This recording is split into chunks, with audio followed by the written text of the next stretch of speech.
భార్య పిల్లలు. ఇంట్లో ఉండేవాళ్ళే కదా వీళ్ళంతా. భార్య పిల్లలు ఉంటారు. భార్యని ఎలా ప్రేమించమని దేవుడు చెప్పాడు? ఎవరైనా చెప్పాలి. సొంత శరీరం. భార్యని ఎలా ప్రేమించమని దేవుడు చెప్పాడు? నీ సొంత శరీరం. దేవునికి స్తోత్రం కలుగును గాక. భర్తను ఎలా ప్రేమించమన్నాడు మీరు చెప్పండి. భర్తకు లోబడి. నిజంగా అలా చేస్తున్నారు లేదు ఇప్పుడు నాకు తెలియదు మీరు. ఎందుకంటే మనం క్రమం నేర్చుకోవడానికి ఎవరు నేర్పించడానికి వచ్చిన యేసుప్రభుని ఎలాంటి క్రమం నేర్చుకోవాలి ఇక్కడ మనం నేర్చుకుంటున్నాం. చూడండి, ఎఫెసీయులకు రాసిన పత్రిక 5వ అధ్యాయం 22వ వచనం చదవండి. స్త్రీలారా ప్రభువునకు వలె నీ సొంత పురుషులకు లోబడి, ఏమన్నాడు? స్త్రీలారా ప్రభువునకు వలె మీ సొంత పురుషునికి. ఈ ఒక్క మాట మాత్రం అనకండి పాస్టర్ గారు. ఏమైనా చెప్పుకోండి మీరు వాక్యం. మీరు ఎంత ఏం చెప్పుకోండి, మీరు ఎంతసేపు చెప్పిన వింటాం, కానీ ఒక్క మాట మాత్రం మాకు చెప్పకండి. ఏమని చెప్తున్నాడు? నీ భర్తకి లోబడి ఉండమన్నాడు. దేవునికి స్తోత్రం కలుగును గాక. పాస్టర్ గారి ఒక్క మాట మాత్రం మీరు చెప్పకండి. ఏం లోబడమంటారండి మీరు? లేస్తే తాగి ఇల్లంతా గోళ చేస్తున్నాడు. నీ తాలిబొట్టు తే తే తే అంటున్నాడు. ఈ తాలిబొట్టు ఇమంటే నువ్వు లోబడి ఉండంటే అర్థం ఏంటి? తీసియాలి నేను తాలిబొట్టు తీసి ఇవ్వమంటావు నువ్వు. ఇది ఒక్కటి వదిలిపెట్టు, పక్కన పెట్టు, ఇది పక్కన పెట్టు, ఇది చెప్పు, ఇంకేమనుకుంటున్నావు చెప్పు, ఇది వదిలిపెట్టాలి. దేవునికి స్తోత్రం కలుగును గాక.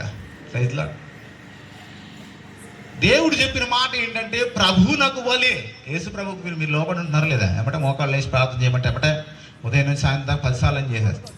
ఆయనకి ఏ విధంగా లోబడి ఉన్నారు? మీ భర్తలకు ఆ విధంగా లోపడి ఉన్న చెప్పమని నేనా చెప్పింది? నేను చెప్పానండి? ఎవరు చెప్పారు? యేసయ్య చెప్పాడు. దేవునికి స్తోత్రం కలుగును గాక. ప్రైజ్లా. నాకు తెలిసిన పాస్టర్ గారు ఒక ఆయన చాలా భారంతో సేవ చేయడానికి వచ్చాడు మా ఊర్లో. నేను సేవ చేయాలి, అనేకులను రక్షించాలని దేవుడు పిలిస్తే ఆ పిలుపుని బట్టి వచ్చేస్తే ఆయన భార్య ఆయన లెక్క చేయట్లేదు. ఈ రోజుల్లో సేవకులు దేవుని సేవ చేయాలని ఆశతో వస్తుంటే భార్యలు వారికి సపోర్ట్ ఇవ్వట్లని చాలామంది పాస్టర్లు బాధపడుతున్నారు. ఈరోజు భార్యలు భర్తకి లోబడి ఉండాలి అనేది వాక్యం ఎందుకు చెప్పాడంటే నీ వల్ల నీ భర్త గౌరవం వస్తుంది. దేవునికి స్తోత్రం కలుగును గాక. ఇంటికి వెళ్ళాక చదువుకోండి. సామెతల గ్రంథం 31వ అధ్యాయం 10వ వచనం నుంచి మొత్తం చదివేయండి. చదవటం కాదు, మీరు గంటోపాతంగా నేర్చుకోవాలి దాన్ని. స్త్రీలారా నేర్చుకోవాలి. దేవునికి స్తోత్రం కలుగును గాక. హల్లెలూయా. మరి వాళ్ళు మారలేదు కదండి. ఎలా మరి ఎలాంటి పరిస్థితుల్లో మరి వాళ్ళు లోబడి ఉండాలంటే నీ పవిత్రమైన ప్రవర్తన బట్టి నీ భర్తను ఏం చేయాలా? నీ భర్తని రాబట్టాలి. నాకు చెప్పారు కిరణ్ గారు, భార్య గారు, పాస్టర్ గారు, అమ్మాయి ఎంత బాగా తన భర్తను మార్చుకుంది, ఎలాంటి స్థితిలో తిరుగుతున్నాడు, పోలీస్ స్టేషన్లో కేసులు కూడా వెళ్ళాడు. అలాంటి స్థితిలో ఉన్నటువంటి వ్యక్తిని ఆయన భార్య మార్చుకొని ఈరోజు ఇదిగో ఈ స్థలంలో సాక్ష్యం చెప్పే విధంగా చేసింది. చెప్పండి కూడా ఒకసారి. దేవునికి స్తోత్రం కలుగును గాక. ఇప్పుడు ఎలా ఉండాలి భార్య? అలాంటి పరిస్థితుల్లో ఉన్న భర్తను మార్చుకొని ఇక్కడ తీసుకొచ్చిందంటే పవిత్రమైన ప్రవర్తన నచ్చిందా లేదా భర్తకి? ఆ ప్రవర్తన బట్టగా మారాడు కాబట్టి మార్చుకోండి. అంతేగాని నువ్వెంత పోరా, నీలాంటి వాడిని బొచ్చిన మంది చూసాం. ఎలాంటి నీలాంటి వాడిని బొచ్చిన మంది చూసాం. బొచ్చిన మంది చూసామంటే ఇంతకుముందు ఎంతమంది ఉండాలి? బొచ్చిన మంది చూడొచ్చు. ఒక్కడే చూడాలి. ఒక్కడే. దేవునికి స్తోత్రం కలుగును గాక. అక్కడికన్నా ఎక్కువ ఉంటే వాళ్ళని వ్యభిచారులు అంటారు. కాబట్టి ఒక్కడే భర్త కలిగి ఉండాలి. దేవునికి స్తోత్రం కలుగును గాక. ఆ తర్వాత 23వ వచనం. క్రీస్తు సంఘమునకు శిరస్సు అయినలాగున పురుషుడు భార్యకు శిరస్సు అయి ఉన్నాడు. క్రీస్తే శరీరమునకు రక్షకుడై ఉన్నాడు. భర్తలు కూడా చాలా జాగ్రత్తగా గుర్తుపెట్టుకోవాల్సిన విషయం ఏంటంటే సంఘానికి శిరస్సు ఎవరంట? ఈ సంఘాన్ని ఎవరు కాపాడుతున్నారు? చెప్పండి, ఎవరు కాపాడుతున్నారు? క్రీస్తే. ఇప్పుడు భార్యకి శిరస్సు ఎవరు? భర్త. ఇప్పుడు భార్యని కాపాడాల్సింది ఎవరు? భర్త. దేవునికి స్తోత్రం కలుగును గాక. భర్తలు భార్యని కాపాడాల్సిన అవసరం ఉంది. కొంతమంది నిజంగా చాలా మంది ప్రాణం పెడతారండి భార్యల కోసం, కుటుంబం కోసం.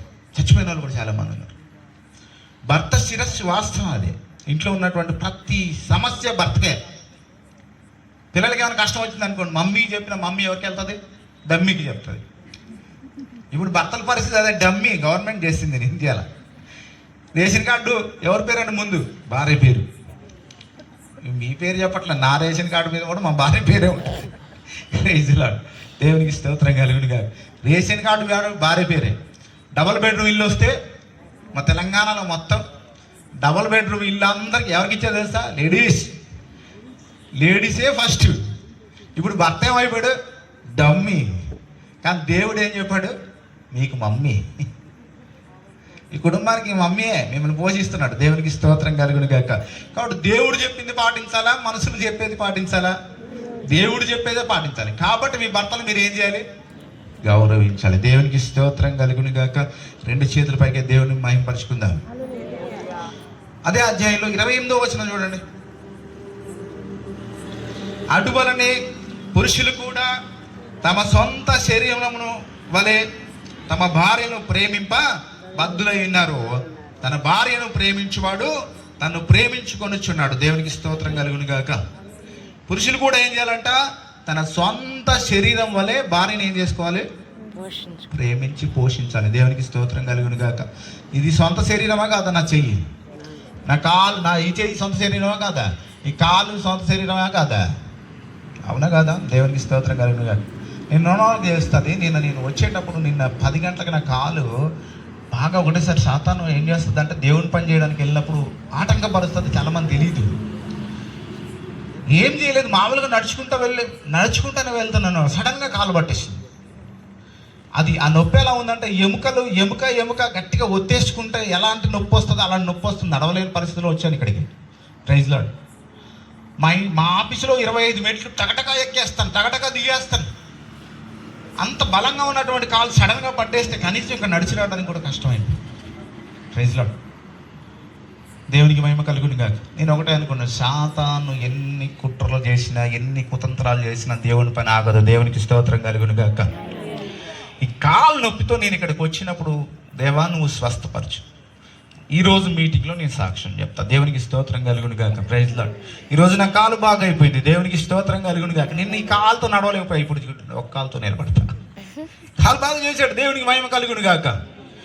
ఇది బాగు చేసే ముందు నిన్న చేసేందుకు నేను మా మాయల ఇంట్లో రాత్రి స్టే చేసినప్పుడు మా మామగారు, ఇదిగో ఈ ఆయింట్మెంట్ రాసుకో బాగైపోద్ది అని అన్నాడు. సరే అని చెప్పి ఆయింట్మెంట్ తీసుకొని రాసిన తర్వాత మళ్ళీ అనిపిస్తుంది, కొద్దిగా రాసా కదా, ఇంకొద్దిగా రాస్తున్నా తీసుకొని మళ్ళీ ఒకసారి రాసా. రుద్ది 2-3 సార్లు రాసేసా. ఇది ఎట్లాగైనా తగ్గుతుందని. అర్థమవుతుందా మీకు? నేను ఇప్పుడు ఎందుకు చెప్తున్నాను మీకు ఇప్పుడు అర్థమవుతుంది. రుద్ది కాలు బాగా రుద్దేసి ఇది కాలు బాగా అయిపోద్ది, నేను ఇంకా రుద్దాలి 3 సార్లు 4 సార్లు రుద్ది ఇంటికి వచ్చిన తర్వాత మోష గారి ఇంటికి వచ్చినాక ఇంకొకసారి ఆయింట్మెంట్ రాయకపోయాం అంటున్నారు. ఒకవేళ తగ్గిద్దేమని. Praise Lord. దేవునికి స్తోత్రం కలుగును గాక. అయితే నాకు కాలు నొప్పి లేచినప్పుడు దాన్ని బాగు చేసుకోవడానికి ఆయింట్మెంట్ మీద ఆల్రెడీ ఆయింట్మెంట్ ఉంది, మళ్ళీ ఆయింట్మెంట్ రాశా. ఇంకా వాసన వస్తుంది, మళ్ళీ ఆయింట్మెంట్ రాశా. దేనికోసం? కాలు. అది ఎవరిది? నాది. Praise Lord. ఆ కాలు ఎవరిది? నాది. కాబట్టి నేనేం చేశా? ఆయింట్మెంట్ రాసుకొని బాగు చేశా. అవునా కదా? Praise Lord. అది నా సొంత శరీరం. ఇప్పుడు నీ భార్య ఎవరు? నీ సొంత శరీరం. Praise Lord. హల్లెలూయా. నీ భార్య ఎవరు? నీ సొంత శరీరమే. నీ సొంత శరీరాన్ని నువ్వు ఎలా పోషించుకోవాలి? ఇది నీ సొంత శరీరంగా, నీ భార్య నీ సొంత శరీరంగా చేసుకొని పోషించాలి. ఇప్పుడు బైబిల్లో మీకు ఒక వాక్యం గుర్తు రావాలి. ఎవరికి గుర్తు వస్తుందో నేను ఇప్పుడు చెప్పండి. ఎక్కడి నుంచి వచ్చింది ఆవా? పక్కటెముకలో నుంచి. లోపల ఆ శరీరంలో శరీరం, నా మాంసంలో మాంసం, నా ఎముకల్లో ఎముక కనుక నారేన. వారు ఏక శరీరంలో ఉంటారు. అవునా కాదు? ఇప్పుడు ఈ భార్య భర్త వేరువేరుగా ఉన్న వారు వేరు కాదు, ఒకటే. దేవునికి స్తోత్రం కలుగును గాక. కాబట్టి నీ భార్యని ఆ విధంగా ప్రేమించి పోషించుకోవాలి. దేవునికి స్తోత్రం కలుగును గాక. ఆయింట్మెంట్ రాసి ఈరోజు కాలు బాగు చేయించుకున్నాను అనుకుంటున్నారేమో. ఆయింట్మెంట్ కూడా వల్ల కాల, కానీ అదే బాగైపోయింది. దేవునికి స్తోత్రం కలుగును గాక. నేను చూశారు, నిన్న సాక్షులు ఉన్నారు ఇక్కడ, మీరు చూశారు లేదు? మా మామగారు చూశారు, కుట్టుకుని నడుస్తుంటే మా వాళ్ళు అందరూ చూసినట్టే కాలు బాగా పట్టేసినట్టుంది. కానీ ఇప్పుడు కాలు బాగా అయిపోయింది. దేవుని సన్నిధిలో సాక్ష్యం చెప్పడానికి. దేవునికి స్తోత్రం కలుగును గాక. ఆయన బాగు చేసేవాడు, స్వస్థపరిచేవాడు. మా మామగారి ఇంట్లో వెళ్ళినప్పుడు వాళ్ళు ఒక బాధ నాకు చెప్పారు. అల్లుడు గారు, మీ అత్తగారికి అనారోగ్యంతో బాగా బాధపడుతుంది, ఆమెకి కిడ్నీలో ప్రాబ్లం ఉంది, క్రియాటిన్ 6.5 అట్లా వస్తుంది, ప్రార్థన చేయండి. నేను ప్రార్థన చేసాను నిన్న. ప్రభా మరి సేవకుడని సేవకుని చేసుకున్నటువంటి వాడికి చేర్చుకున్నటువంటి వాడికి వాడి ఫలముగా ఇస్తానని చెప్పారు. మరి ఈ కుటుంబంలో ఆ ఫలం ఇవ్వండి, కుమార్తెను బాగు చేయండి అని చెప్పి నిన్న రాత్రి ప్రార్థన చేశాం. ఇవాళ వచ్చేటప్పుడు ఉదయం ప్రార్థన చేశాం. అయితే నిన్న మేము వచ్చేసిన తర్వాత మా మామగారు తీసుకెళ్ళి మా అత్తగారిని రిపోర్ట్లు తీసుకురా అంటే టెస్టులు చేయించడానికి పంపించారట. టెస్టులు చేయించుకోవడానికి పంపించినప్పుడు ఆ టెస్ట్ రిపోర్ట్ ఇచ్చేది వచ్చారు. ఏమొస్తుందో అని కంగారు పడిపోతున్నాడు. అంతకుముందు 6.5 ఉంది, ఇప్పుడు 7 అయితే 8 అవుతావు, బాగైతో బాగాదు. ఆమెకి ఏమన్నా అయితే వీళ్ళిద్దరే ఉన్నారు. కుమార్తె విజయవాడ, కుమార్తె హైదరాబాద్, ఇద్దరు కుమారుడు హైదరాబాద్లో ఉంటారు. ఏదున్నా వీళ్ళిద్దరే కష్టపడి బ్రతికేది. దేవునికి స్తోత్రం కలుగు. ఇప్పుడు ఆమెకి ఏమన్నా అయితే నేను తట్టుకోలేను అనుకున్నాడు, ఆయన బాధపడుతున్నాడు. అయితే ఈరోజు టెస్ట్ రిపోర్ట్ వచ్చింది. మేము ఇక్కడికి వచ్చిన తర్వాత 6.5 ఉన్న క్రియాటిన్ 2.5కి వెళ్ళిపోయింది. దేవునికి స్తోత్రం కలుగును గాక. 1.5 నార్మల్ అయితే 2.5 అంటే 6.5 ఎక్కడ, 2.5 ఎక్కడ, ఎంత మారిపోయింది. దేవునికి మహిమ కలుగును గాక. ఇప్పుడు ఆ భర్తలో ఉన్న ఆనందం చూసినప్పుడు నాకు అనిపించింది, ఇదేనేమో ఏక శరీరం అంటే. దేవునికి స్తోత్రం కలుగును గాక. భార్యకు బాగైతే భర్త అంతకన్నా ఎక్కువ కావాలన్నమాట. అయితే మీ అత్తయ్యకి చెప్పు అని నాకు ఫోన్ చేస్తే, మా అత్తయ్య నా దగ్గర ఉంది. ఆమెకు మనసు ఒప్పట్లేదు, అక్కడ ఇంటిగా ఉంటాం. మాల్లుడు వచ్చాడు, నేను ఆయనతో ఉండాలంటే తీసుకొచ్చి నా దగ్గర దించాడు. రాత్రంతా కలిసే ఉన్నాం, పొద్దున్న తీసుకొచ్చి మా దగ్గర దించితే ఆమె నా దగ్గర ఉంది. ఆయన చెప్పి మీ అత్తయ్యకి చెప్పాను అన్నాడు.